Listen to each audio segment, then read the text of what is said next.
नमस्कार मेरे प्यारे प्यारे विद्यार्थियों, एक बार फिर से आप सभी का मैं एस बैसला बहुत ही तहे दिल से हार्दिक स्वागत, हार्दिक अभिनंदन करता हूं। और जैसा कि आप स्क्रीन पर देख पा रहे हैं, आज की ये टेस्ट सीरीज रिलेटेड है किससे? कंप्यूटर से। कंप्यूटर का सामान्य ज्ञान जो आगामी प्रतियोगी परीक्षाओं में लगभग हर परीक्षा में आ रहा है, तो उसकी टेस्ट सीरीज नंबर फर्स्ट है। और लगातार आपको डेली इसी प्रकार से ये टेस्ट सीरीज मिलती जाएंगी।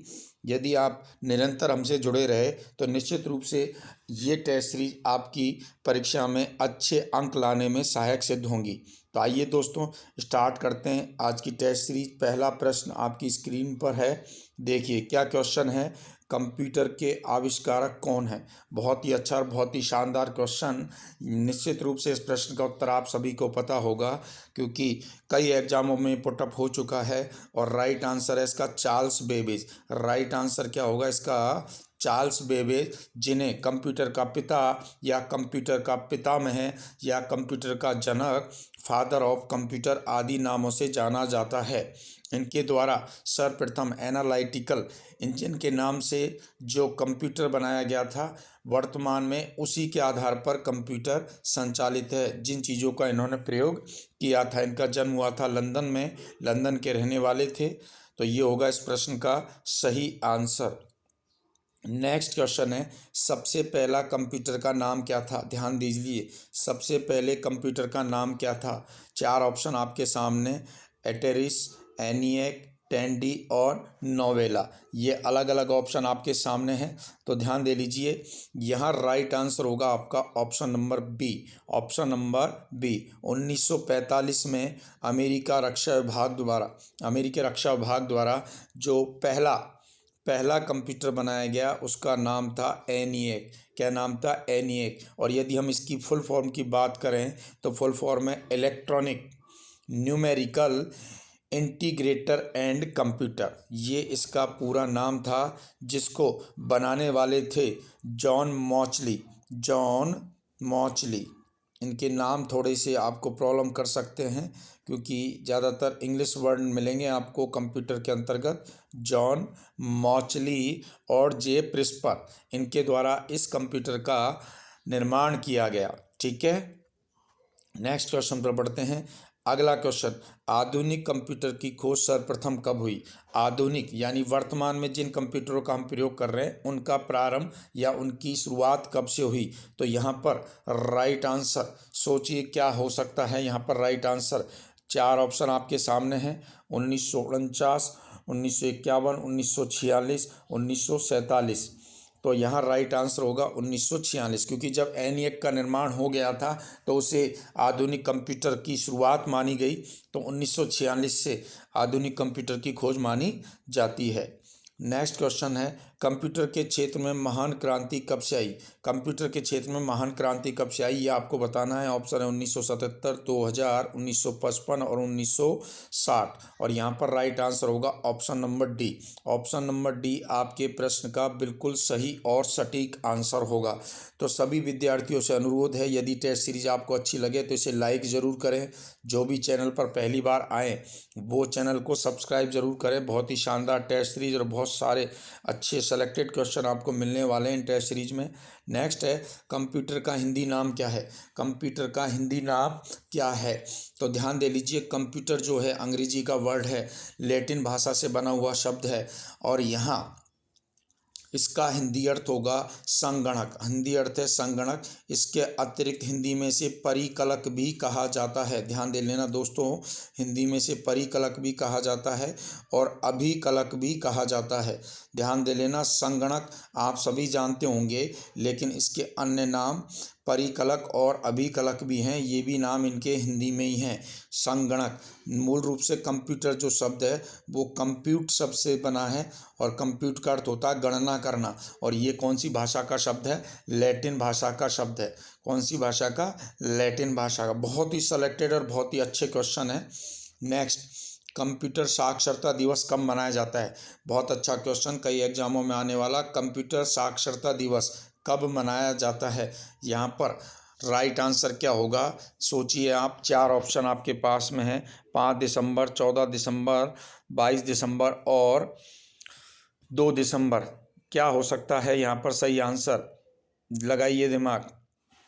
तो यहाँ राइट आंसर होगा आपका 2 दिसंबर। राइट आंसर क्या होगा, 2 दिसंबर। कंप्यूटर साक्षरता दिवस कब मनाया जाता है, 2 दिसंबर को मनाया जाता है। नेक्स्ट है सीपीयू का पूर्ण रूप क्या है। सीपीयू, जिसे कंप्यूटर का दिमाग या कंप्यूटर का मस्तिष्क कहा जाता है, कह सकते हैं। पूरा जो कंप्यूटर है वो किसके द्वारा संचालित होता है, सीपीयू के द्वारा संचालित होता है। उसका पूर्ण रूप यानी फुल फॉर्म आपको बतानी है। तो राइट आंसर होगा option number A, central processing unit. Central processing unit, या हिंदी में हम बात करें तो सेंट्रल का अर्थ बनेगा केंद्रीय, और प्रोसेसिंग का अर्थ बनेगा संसाधन, और यूनिट का अर्थ बनेगा इकाई। कई बार इसका हिंदी नाम भी आ जाता है, तो आप हिंदी नाम भी ध्यान रखें, केंद्रीय संसाधन इकाई। केंद्रीय संसाधन इकाई ये सीपीयू की फुल फॉर्म है, और अंग्रेजी में फुल फॉर्म है central processing unit. Next question, इनमें से कौन सर्च इंजन नहीं है। इनमें से कौन सर्च इंजन नहीं है। अब आपको समझना पड़ेगा पहले सर्च इंजन क्या होता है। सर्च इंजन, मान लीजिए मुझे कोई वेबसाइट सर्च करनी है, कोई वेबसाइट सर्च करनी है, कोई चीज़ मुझे इंटरनेट पर ढूंढनी है, तो जहाँ इस कार्य को हम करेंगे, वेबसाइट को ढूंढना, कोई रिजल्ट देखना, कोई डॉक्यूमेंट्री देखना, तो उन्हें बोला जाता है सर्च इंजन। उन्हें क्या बोला जाता है, सर्च इंजन। तो यहाँ राइट आंसर है डी ऑप्शन, गूगल, याहू और बाइडू, ये तीनों क्या हैं, सर्च इंजन है। ये तीनों क्या हैं, सर्च इंजन है। तो राइट आंसर होगा यहाँ पर ऑप्शन नंबर आपका डी। राइट आंसर क्या होगा, ऑप्शन नंबर डी। नेक्स्ट, निम्न में कौन इनपुट इकाई है। निम्न में कौन इनपुट इकाई है। इनपुट इकाई का क्या मतलब है, कंप्यूटर के अंदर हम कोई भी डेटा या कोई भी निर्देश देते हैं, तो जिनके माध्यम से डेटा या निर्देश या आदेश कंप्यूटर को दिया जाता है, उन इकाइयों को बोलते हैं हम इनपुट। उन इकाइयों को क्या बोला जाता है, इनपुट बोला जाता है। तो ध्यान दे लीजिए, माउस, माउस के माध्यम से हम कंप्यूटर को निर्देश या आदेश दे सकते हैं, तो ये इनपुट है। कीबोर्ड के माध्यम से भी हम कोई भी निर्देश या आदेश दे सकते हैं, और स्कैनर भी इनपुट के अंतर्गत काम में आता है। मूल रूप से इनपुट के अंतर्गत सर्वाधिक उपयोग होने वाली डिवाइस हैं माउस और कीबोर्ड। स्कैनर भी हमारे जो डॉक्यूमेंट्री, इमेज वगैरह जो होती है उनको डिजिटल फॉर्म में कंप्यूटर को पहुंचाता है। तो यहाँ उत्तर होगा इनमें से सभी। इनपुट इकाइयों के अंतर्गत light pen, bar code reader, OMR, OCR, MICR, बहुत सारी डिवाइसेज हैं जो इनपुट इकाई के रूप में कार्य करती हैं। नेक्स्ट है, 1 किलोबाइट कितनी बाइट के बराबर होता है। बहुत अच्छा सवाल, मेमोरी से रिलेटेड। कंप्यूटर के अंतर्गत क्या होता है दोस्तों, कंप्यूटर कोई भी निर्देशों को 0 तथा 1 यानी बाइनरी डिजिट के रूप में लेता है, 0 तथा 1। तो 0 तथा 1 जो है ये कंप्यूटर की लैंग्वेज में या कंप्यूटर की भाषा में कहलाती हैं बिट। क्या कहलाती हैं, बिट कहलाती हैं। और ध्यान दे लीजिए, 4 बिट जब मिलती हैं तो 4 बिट बराबर होता है 1 निबल के। 4 बिट किसके बराबर हो जाता है, 1 निबल, यानी 2 निबल 8 बिट के बराबर हो जाती हैं। तो जब 8 बिट हो जाती हैं, 8 बिट जो होती हैं वो 1 बाइट के बराबर होती हैं। 8 बिट 1 बाइट के बराबर होती हैं, और यहाँ पूछा गया है 1 किलो बाइट, तो राइट आंसर होगा 1024 बाइट।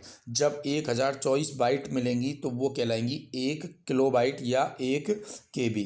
क्या बोलेंगे, 1 KB बराबर हो गई हमारी 1024। 1024 तो आप संख्या रट ही लीजिए, ये हर बार यूज होनी है, KB, MB, GB, PB सब में यूज होनी है। नेक्स्ट क्वेश्चन है, 1 मेगाबाइट कितने बाइट के बराबर होता है। अब देखिए 1 मेगाबाइट कितने बाइट के बराबर होता है, तो यहाँ थोड़ा सा करेक्शन है, ये कितने बाइट नहीं होगा, यहाँ कितने किलोबाइट आएगा। कितने किलोबाइट के बराबर होती है, तो 1 मेगाबाइट होती है 1024 KB के बराबर। 1024 KB के बराबर 1 MB।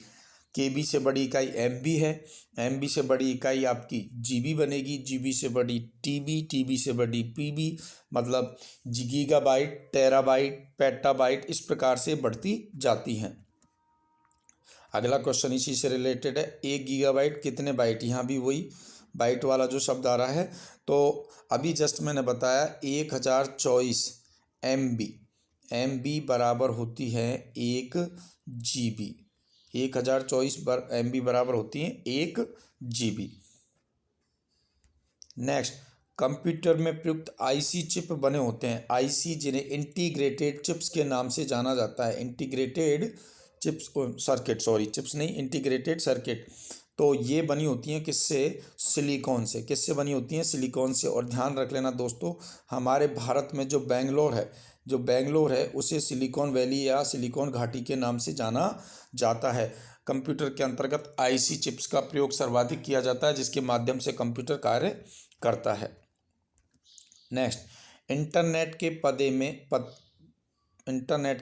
पते में पद HTTP, क्या वर्ड है अपने पास? HTTP का सही विस्तृत रूप है। HTTP का आपको फुल फॉर्म बताना है।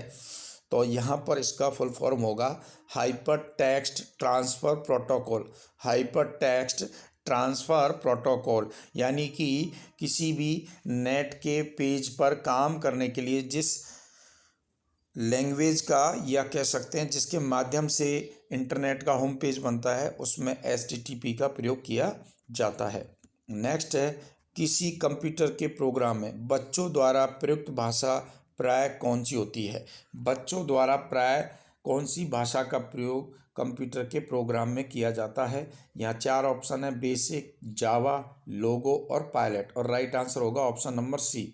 कौन सी भाषा का प्रयोग करेंगे? वो लोगो का। किस भाषा का? लोगो का। नेक्स्ट क्वेश्चन है, एक सुबाह्य मतलब आसानी से एक स्थान पर दूसरे स्थान पर ले जाने वाला निजी कंप्यूटर जो आपकी गोद में रखने लायक छोटा सा होता है, क्या कहलाता है?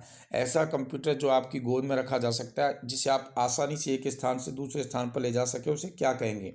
Main frame computer, notebook computer, work station या PDA। और राइट आंसर है यहाँ पर option number B, notebook computer. क्या कहा जाएगा उसे? Notebook computer. नेक्स्ट, कोडांतरक यानी असेंबलर एक प्रोग्राम होता है कंप्यूटर के अंतर्गत। क्या है इसका सवाल? वह निम्नलिखित में से किससे प्रोग्राम का रूपांतरण है? किससे प्रोग्राम का क्या है? रूपांतरण आपको बताना है। यानी असेंबलर किसको रूपांतरित करके कंप्यूटर में पहुंचाता है? तो यहाँ आंसर होगा डी ऑप्शन, कोडांतरण से मशीन तक। यानी असेंबलर से वो मशीन यानी कंप्यूटर के अंतर्गत किसी भी भाषा को बदल कर आपको प्रस्तुत करता है, यानी कंप्यूटर को बताता है कि सामने वाले ने क्या आदेश दिया है। नेक्स्ट, मल्टी प्रोसेसिंग होती है। तो देखिए यहाँ शब्द में ही अर्थ निकल रहा है। प्रोसेसिंग होती है प्रोसेसर द्वारा। किसके द्वारा होती है? प्रोसेसर, जिसे हम कंप्यूटर का मस्तिष्क, कंप्यूटर की दिमाग या माइक्रोचिप के नाम से जानते हैं। तो मल्टी यानी बहुत सारी। तो राइट आंसर होगा एक से अधिक प्रोसेसर द्वारा मल्टी प्रोसेसिंग होती है।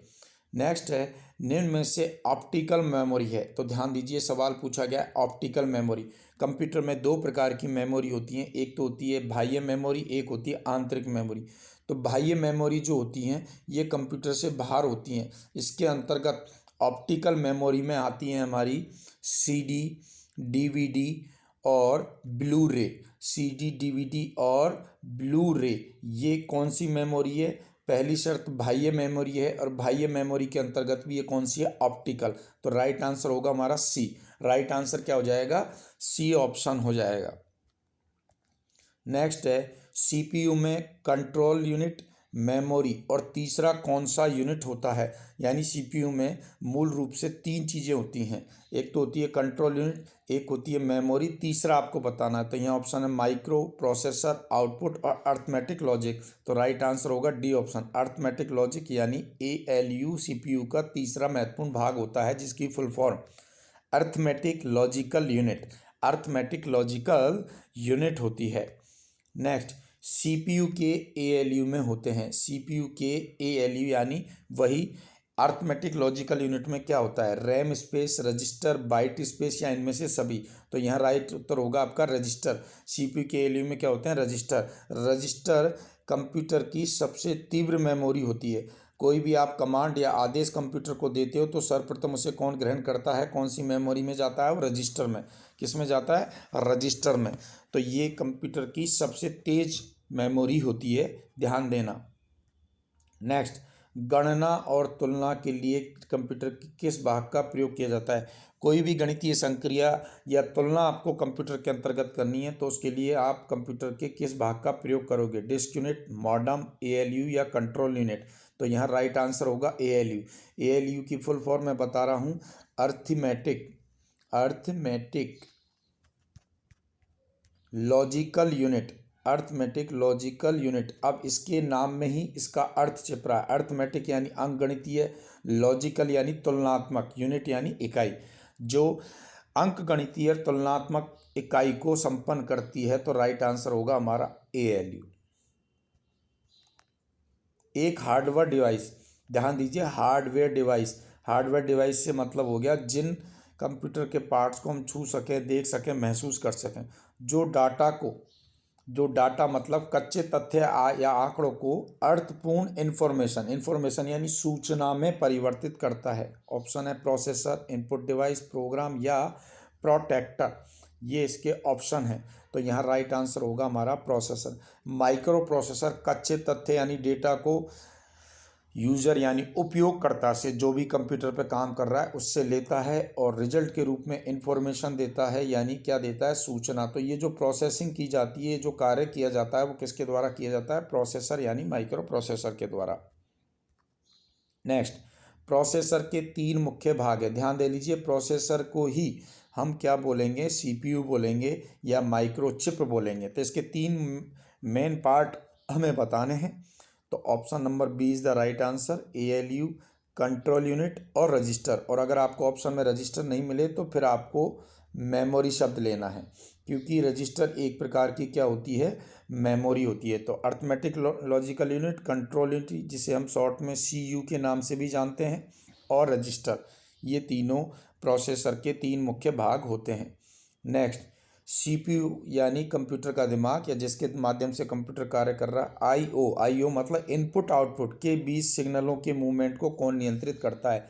कह सकते हैं कि हमने कोई भी कमांड दिया तो इनपुट हुआ, सीपीयू में उसकी प्रोसेसिंग हुई और उसने सूचना के रूप में हमें आउटपुट दिया। तो इनके मूवमेंट को कौन नियंत्रित करता है? नियंत्रित को हम अंग्रेजी में बोलते हैं कंट्रोल। नियंत्रित को हम क्या बोलते हैं? कंट्रोल। तो कंट्रोल करने का कार्य कौन करता है? Control unit. इन सब चीज़ों को, प्रोसेसिंग, इनपुट आउटपुट को नियंत्रित करने का कार्य कंट्रोल यूनिट का होता है। नेक्स्ट, कंट्रोल के सेंट्रल प्रोसेसिंग यूनिट का फंक्शन है।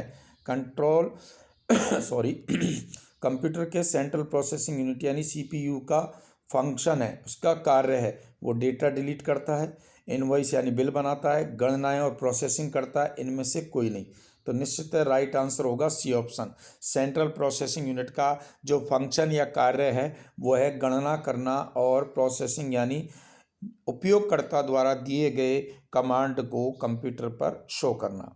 नेक्स्ट है, निम्न में से कौन सा कंप्यूटर का बुनियादी कार्य नहीं है? कंप्यूटर का कौन सा बुनियादी कार्य? बुनियादी मतलब नॉर्मली जो कार्य है। तो देखो, डेटा को प्रोसेस करता है, इनपुट स्वीकार करता है, डेटा को स्टोर करता है, लेकिन टेक्स्ट को स्कैन करना ये कंप्यूटर का बुनियादी कार्य नहीं है। स्कैन होता है किसके माध्यम से? स्कैनर के माध्यम से। तो ये कंप्यूटर का बुनियादी कार्य नहीं माना जाता। स्कैन का कार्य आप तभी करोगे जब आप उससे रिलेटेड या उससे संबंधित कोई कार्य करना चाहते हो, जैसे कोई फॉर्म भरना चाहते हो, कोई डॉक्यूमेंट्री किसी को भेजना चाहते हो, तो आप स्कैनिंग का कार्य करोगे। तो ये कंप्यूटर का बुनियादी कार्य नहीं होता है। नेक्स्ट है, परिचालन संपन्न करता है। परिचालन संपन्न करता है यानी वही कंडीशन, प्रोसेसिंग कह लीजिए या मैथमेटिक इक्वेशन जो होती है उनको कौन संपन्न करता है? तो यहाँ राइट आंसर होगा अर्थमेटिक। क्या होगा? अर्थमेटिक। एएलयू का पहला जो वर्ड है, एएलयू का जो पहला वर्ड है वो ये कार्य करेगा। नेक्स्ट है, कंप्यूटर में अधिकांश प्रोसेसिंग किस में होती है? कंप्यूटर में अधिकांश प्रोसेसिंग, तो नाम याद रखिए, सेंट्रल प्रोसेसिंग यूनिट। किसकी फुल फॉर्म है? सीपीयू की, सेंट्रल प्रोसेसिंग यूनिट। प्रोसेसिंग, तो सबसे ज़्यादा प्रोसेसिंग किसके अंतर्गत होनी है? सीपीयू के अंतर्गत होनी है। नेक्स्ट क्वेश्चन, कंप्यूटर निम्नलिखित में से कौन सा कार्य नहीं करता है? कंप्यूटर निम्नलिखित में से कौन सा? प्रोसेसिंग करता है, इनपुटिंग नहीं होगा, ये इनपुटिंग होगा, और आउटपुटिंग। इनपुट, आउटपुट, प्रोसेसिंग, ये तीनों कंप्यूटर की जो कार्य प्रणाली है वो यही है। सबसे पहले इनपुट होता है, फिर उसमें प्रोसेसिंग होती है, फिर लास्ट में वो आपको आउटपुट देता है। ये कंप्यूटर की कार्यप्रणाली होती है।